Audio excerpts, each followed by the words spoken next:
Hello, and thank you for listening to WRYAT, New Orleans' fifth-ranked public radio station. As always, we're broadcasting live from a prefabricated Home Depot shed located off of South Carrollton by the Popeyes.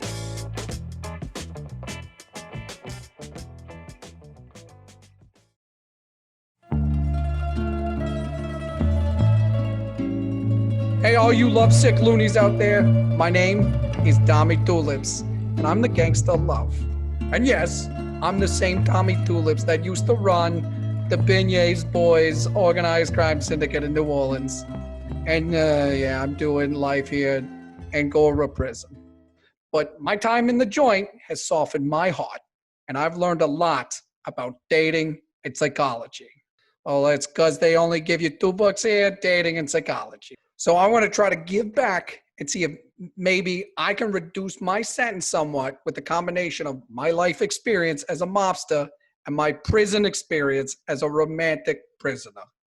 So I'm going to read a letter here I received from Anonymous Monogamous and see what I can do for me. Okay, here we go.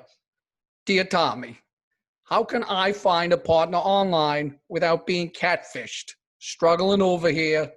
Any advice given would be greatly appreciated. Love, Anonymous Monogamous. All right, thank you for the letter there, Anonymous. Very pretty handwriting. Look, doesn't matter if you're a guy or girl.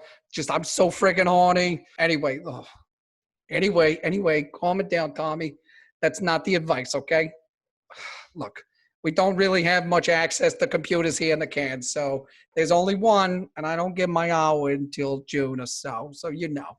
But anyway, online dating, I imagine, is pretty tough, okay? Pretty tough. As far as catfishing goes, yeah, we would have to dispose of certain spouses or comrades or loved ones if they flipped and started talking to the FBI, and we get them sleeping with them catfish, the prawn fishes, and I don't know, the bass fishes, depending on the water, if you catch my drift, all right? So I guess my advice to you is, I don't know, computers have a lot of information. So if you're going to try to date somebody on one, make sure you vetted them properly, all right? Ask them if they're wearing a wire, that sort of thing, okay? Don't reveal too much information about your legitimate business online, all right? And hang in there, kind of like that cat, or I don't know, the catfish. You know. I was never much of a catfish fan myself. I always liked salmon. Little bit of tartar sauce, but you know what? That reminds me. You know what the night is? The night's fish stick night. So that's going to be kind of fun. Me and some of the other, inmates, the ones who used to work in the mafia. Well, we like to make a joke on fish stick night after eating, and we're all full of fish sticks, about to go to bed. We say things like, I guess we're sleeping with the fish sticks. Yeah, you know what I'm talking about. Listen, guess you just got to be in prison on the mafia to get it, though. Anyway, all right. Well, thank you for the letter. I hope you got some good advice, Mr. or Mrs. Monogamous. Good luck with the computer dating there. And for anyone else listen, you can always write me, Tommy Tulips, the Gangster Love at Angora Prison. My inmate number is 321-421-4331. And listen, don't put the Gangster Love or Tommy Tulips or any other incriminating identification, okay? Just the inmate number. Trust me, we'll figure it out. My inmate number is 321-421-4331. And don't put the Gangster Love or Tommy Tulips or any other incriminating identification, just the inmate number. Trust me. We'll figure it out, Jesus. Look, I spent a lot of time on that one freaking letter. Write better letters, okay? Catfish, get a nice seafood dinner, okay? That's romantic. All right, I'm signing off. You'll stay romantic, and then I guess I'll stay in prison, all right? I'm Tommy Tulips, and I'm the Gangster Love.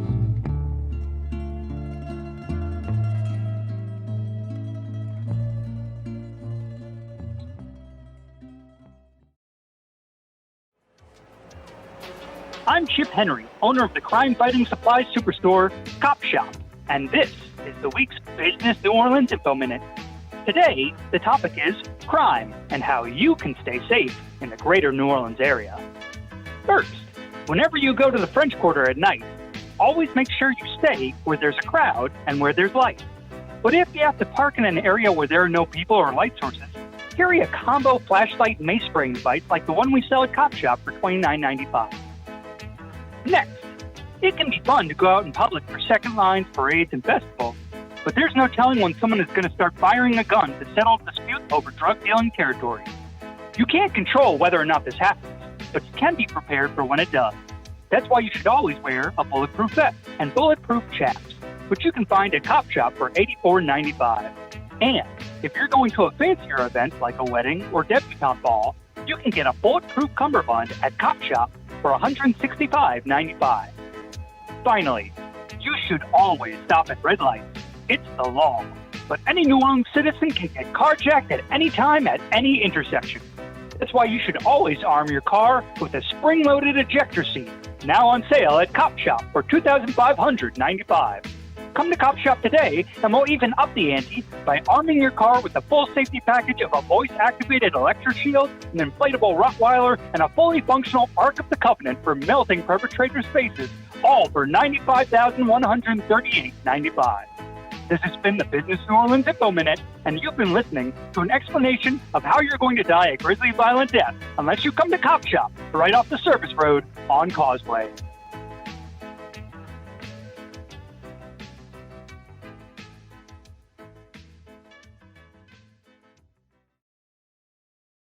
Hello, and welcome back to another episode of Meter Maids in Waiting.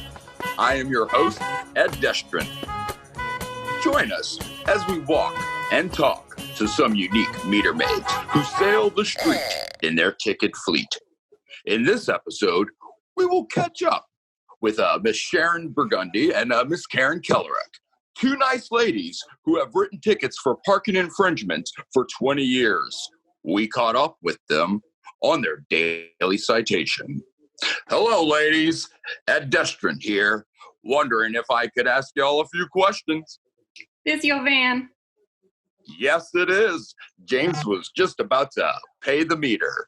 Violation! We got us an infraction! Citations! We better get to action!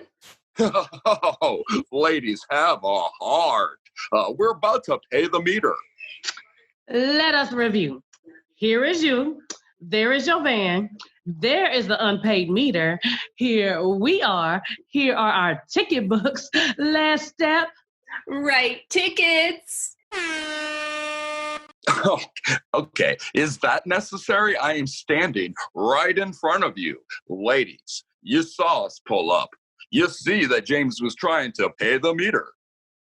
That's your van. Yes, I just said that. Sure, Mr. James is trying to pay the meter, but Mr. James is too big for the spot. Mr. James might want to go find a parking spot that he can legally park in. Or we might need to finish writing our little citation. Hey, Ed, you want me to move the van? No. Yes. Okay. Ladies, our back bumper is just a few inches over the line. You can't be serious. Bless his heart. But we are serious. Thank you, Mr. James. Hey, James, park it up the block, and I'll be right there. Hey, what about that van, huh? That just pulled into the spot that we left from? You're gonna write them a ticket too? Them? Why would we give them a ticket? That is Miss CL10. Like we're gonna write a ticket for our own ride. Miss Kellerick speaks the truth. That ride is for us, and this ticket is for you and James. Have a nice day.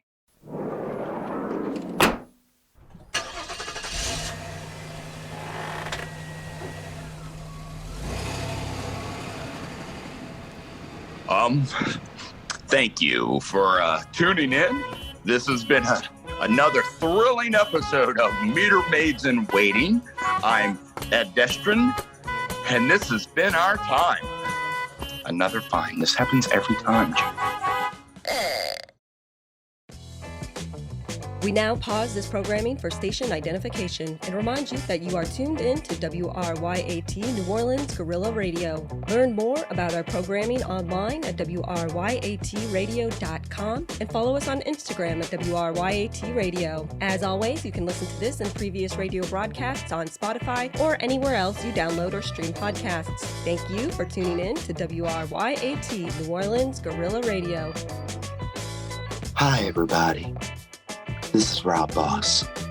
And no, it's not time to doodle ourselves. It's time to try to give a call in and help find my dear friend, Mr. Luke Garou.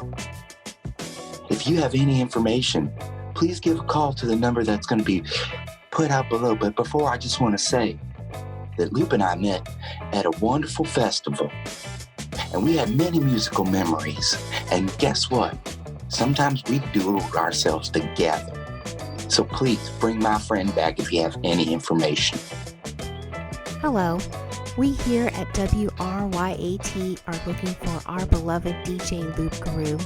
If you have any information on his whereabouts, please call 504-233-9337. That's 504-233-9337. Thank you, and come home soon, Luke.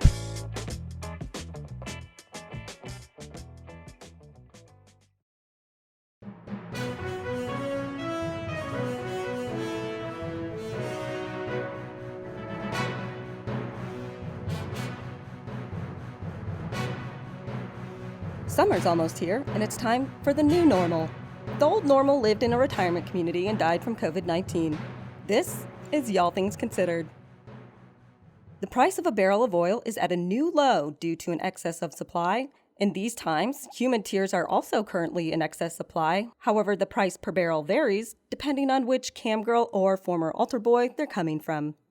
Nationally, police departments say crime is dropping in the aftermath of the 2020 lockdown.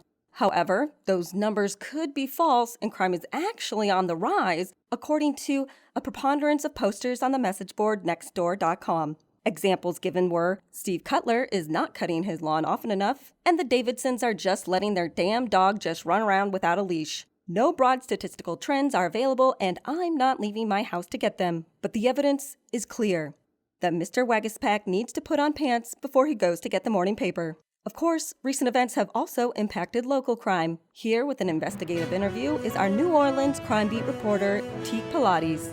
I'm Teek Pilates, and here in New Orleans, it seems crime is following the national downward trends. Due to reduced travel and limited local options, it's been difficult to get a crime expert in the studio, but thanks to my producer, Madison Yasqueen, we have been able to get someone on short notice, NOLA crime expert and new WRYAT contributor, Professor Samuel Cork. Morning, Professor. How are you doing during these challenging times? For academic like myself, I find everything fascinating, T. So I'm doing quite well. Ah, okay. So what do you make of the crime drop that we've been seeing? It's astounding, T. I've never seen anything like it in my whole entire life. We were inching to an all-time low before the lockdowns. But now we're seeing dips in every category except shoplifting, business burglaries, some domestic violence. Uh-huh. Listen, Professor Cork, if you don't mind me asking, you sound young. How old are you? How is that relevant, T? Here we are, in the midst of a pandemic recession, and you want to spend valuable radio time talking about my own personal demographic attributes. Oh, I'm sorry, Professor. I didn't mean to disrespect you. I'll keep it to the numbers. So, what's the big takeaway on how everyone should think about the lockdown crime in the city of New Orleans? The NOPD has data showing a consistent downward trend over the past 2 months, beyond anything we ever imagined. But all of this will go out the window if business is still closed and the government doesn't intervene with economic relief. Desperate people resort to desperate measures. Thank you for your time, Professor Cork. We'd like to have you again in the future. What?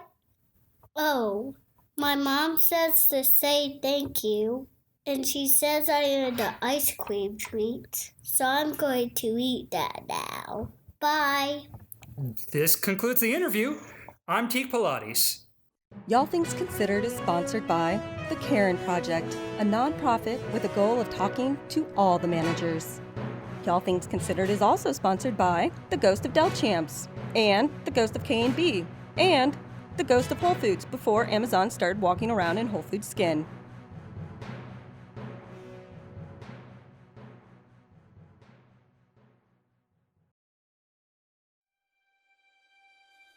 It's another damp and humid evening in a city with a new mystery every day.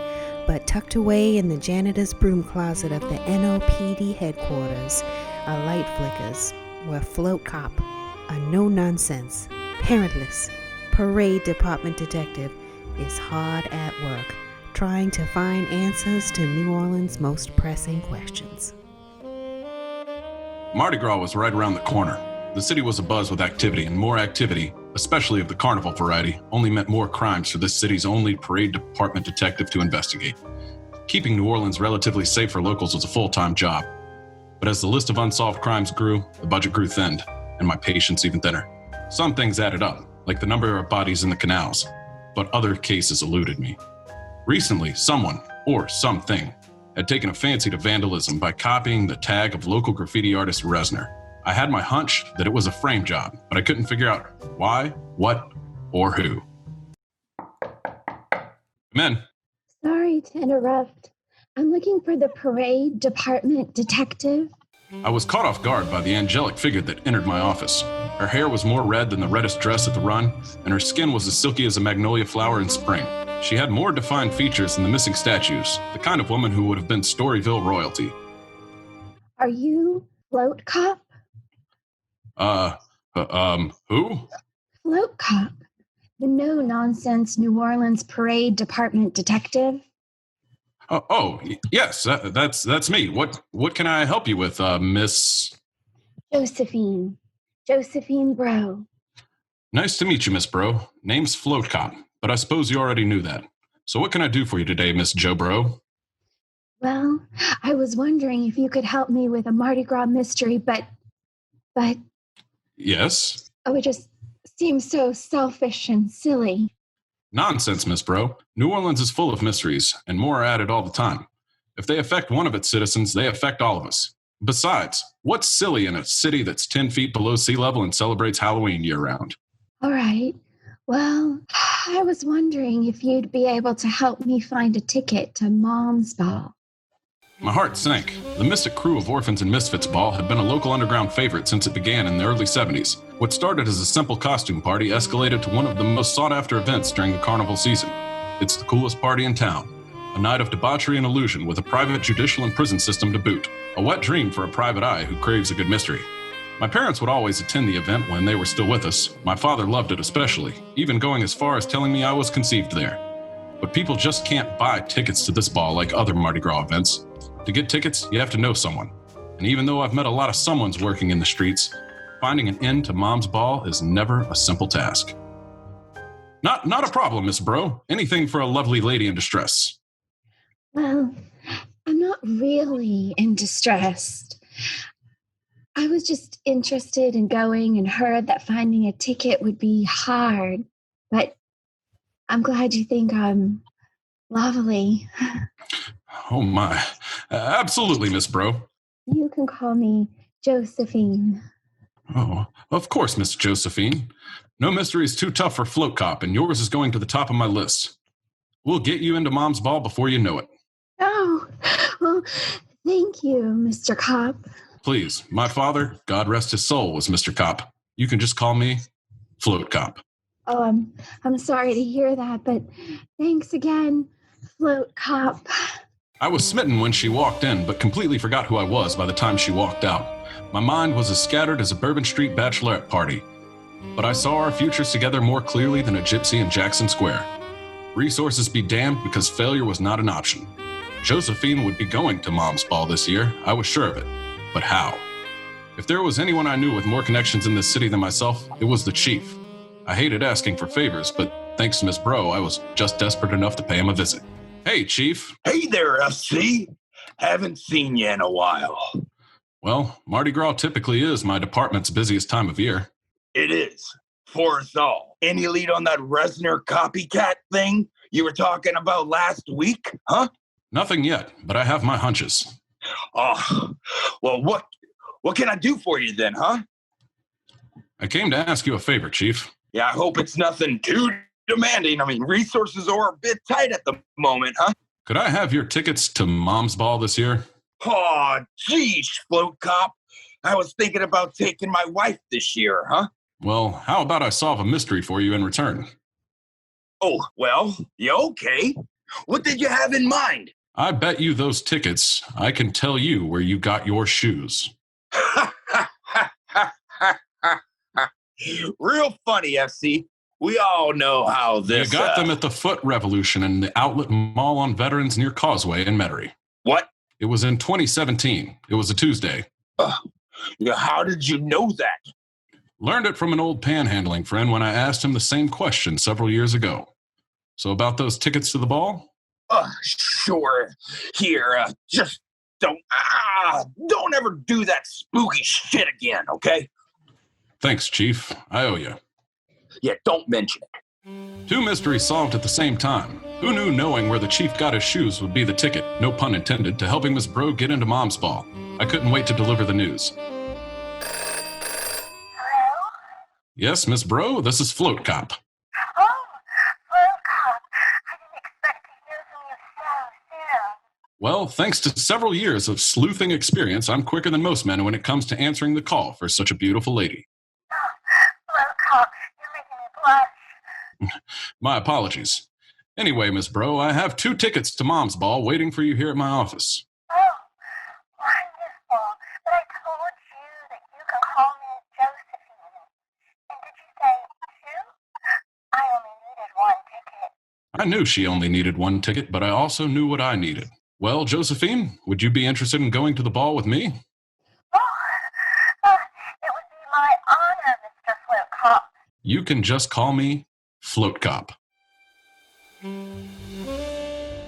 We hope you enjoyed this week's mystery.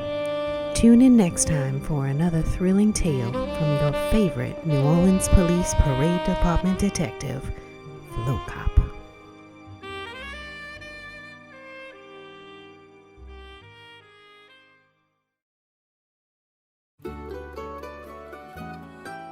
And now we're going to run another entry in our series, Letters from the Time Capsule, where we do a reading of a historically significant letter in New Orleans history. Dearest Angela Brocato, it is your lover, Carlos Marcelo. And you, Angela, are my sweet candy girl. How I long to slurp your Italian goo. How I ache to munch on your biscotti. I think of you, and every fiber of my being screams one word. Manja, manja, manja, manja! It is a rough business, being a mobster, but what can I do? I'm Carlos Marcelo, the head of the New Orleans Italian Mafia between the years of 1947 to 1981.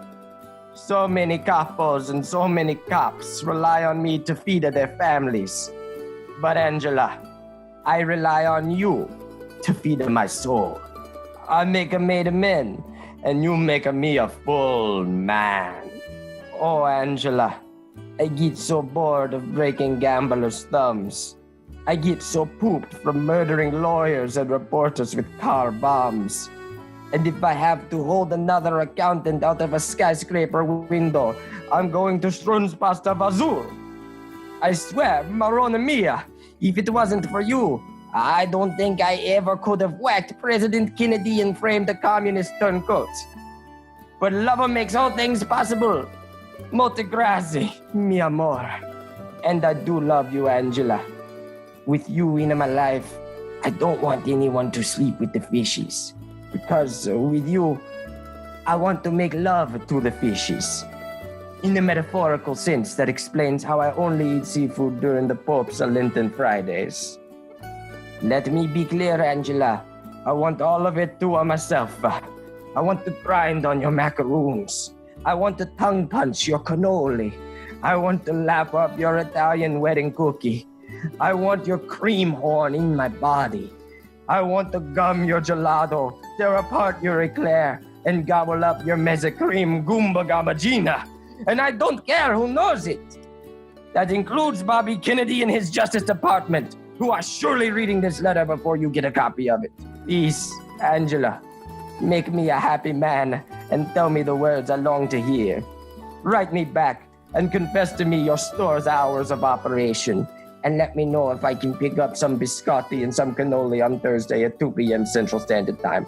As you can tell, I really love your cannoli. I'd like to bring them to my nephew's baptism party. You are a wonderful business, and I'm happy to give your location at 214 North Carrollton Protection anytime. Salud and ciao.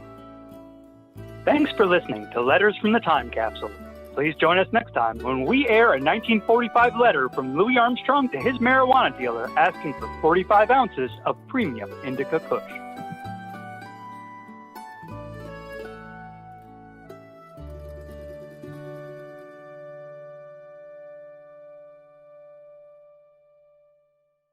This is WRYAT New Orleans Guerrilla Radio. Thanks for listening, and we'll see you next time.